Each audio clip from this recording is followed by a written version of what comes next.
भारत वंश से उर्मिला गुप्ता का नमस्कार। भाइयों और बहनों, जैसा कि आप जानते हो 17 तारीख को महेंद्र पाल जी एंड टीम ने पल्स और सहारा के लिए आंदोलन किया और आंदोलन का रिजल्ट ये आया कि वित्त मंत्रालय से 1 महीने का टाइम लिया गया। अगर 1 महीने में हमारी सारी मांगों को मानते हैं तो ठीक है, नहीं तो 3 फरवरी को फिर दोबारा से हम वित्त मंत्रालय को घेरेंगे और सीतारमण जी से पूछेंगे कि हमारे पैसे कैसे देंगी, क्योंकि हम अपने अपने पेपर लेके आए हैं। लेकिन यहाँ पर बहुत सारे आंदोलनकारी अलग अलग हैं, अलग अलग आंदोलन चला रहे हैं, अलग अलग तरीके से अपनी बातों को रख रहे हैं। तो मेरा सभी आंदोलनकारियों से गुजारिश है कि आप सब एक हो जाओ। अगर वाकई में ही आप चाहते हो कि पीड़ितों का भुगतान हो, तो आप इंसाफ की आवाज महेंद्र पाल जी के साथ जुड़ जाओ, क्योंकि जो सरदार कर सकते हैं वो शायद कोई नहीं कर सकता, क्योंकि वो करो मरो की नीति अपनाकर चलते हैं और उनके आगे ना अच्छे अच्छे धुरंधर भी फेल हो जाते हैं। जैसा कि मैंने खुद 17 तारीख को देखा, महेंद्र पाल जी के साथ वो आगे चल रहे थे और लोग उनके पीछे एक कारवां चल रहा था और उनको रोकने वाला कोई नहीं था। हालांकि पूरी पुलिस फोर्स लगा दी गई थी, लेकिन उनको कोई नहीं रोक पाया। जैसे ही पता चला कि बैनर तले इंसाफ दी आवाज आज वित्त मंत्रालय को घेरेंगे, तो वहीं से रोकना शुरू करा पुलिस वालों ने, लेकिन रोक नहीं पाए। रकाबगंज गुरुद्वारे से लेके वित्त मंत्रालय तक कोई भी नहीं रुका तो उनकी एक आवाज पे रुके, लेकिन रोकने वाला उनको कोई पैदा नहीं हुआ। तो मेरी आप सभी आंदोलनकारियों से गुजारिश है कि आप सब एक हो जाओ।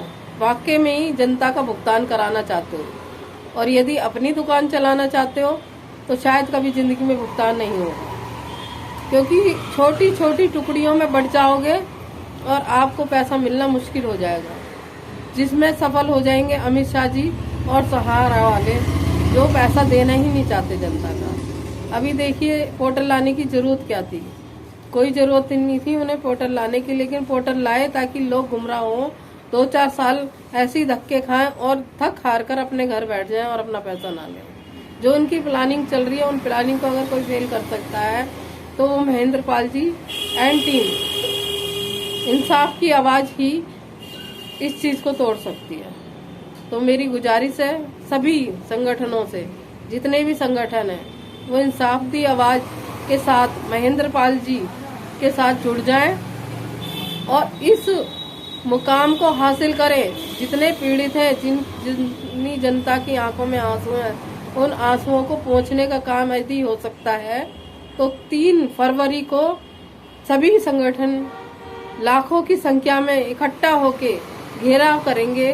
तो ऐसा नहीं है भुगतान नहीं होगा। यही सरकार खुद आके हाथ जोड़ के कहेगी कि पाई पाई सबका दिया जाएगा। जैसे कि अभी अमित शाह जी इलेक्शन हो रहे हैं, झारखंड में होने जा रहे हैं, तो झारखंड से चिल्ला चिल्ला के कह रहे हैं कि सहारा पीड़ितों का भुगतान होगा। अरे ऐसा तो वो जने कितनी रैलियों में कह चुके, और जब इलेक्शन आते हैं तभी ये सब जुमलेबाजी करते हैं, लेकिन भुगतान किसी का नहीं देते। तो आप सभी से गुजारिश है, जितने भी संगठन हैं वो सब एक हो जाएं और एक बैनर तले, चाहे अपने अपने बैनर लेके उस दिन आ जाएं और एक साथ एकजुट होके जनता की भुगतान की मांग करें। तो मुझे लगता है कि ऐसा नहीं है कि भुगतान नहीं होगा, 100% भुगतान होगा। सिर्फ आप अलग अलग दलों में बटे रहे तो नहीं हो पाएगा, लेकिन एकजुट हो गए तो एक दिन में भुगतान हो जाएगा। और सरदार तो ऐसे हैं कि करो मरो की नीति अपनाकर चलते हैं, या तो करवा के रहेंगे, बस एक ही नारा है उनका कि या तो करवा के रहेंगे या मार के रहेंगे। तो मरेगा तो कोई नहीं, लेकिन भुगतान जरूर हो जाएगा। तो आप लोग आ जाइए, एक संगठन के साथ जुड़ जाइए और अपने पैसे की मांग कीजिए।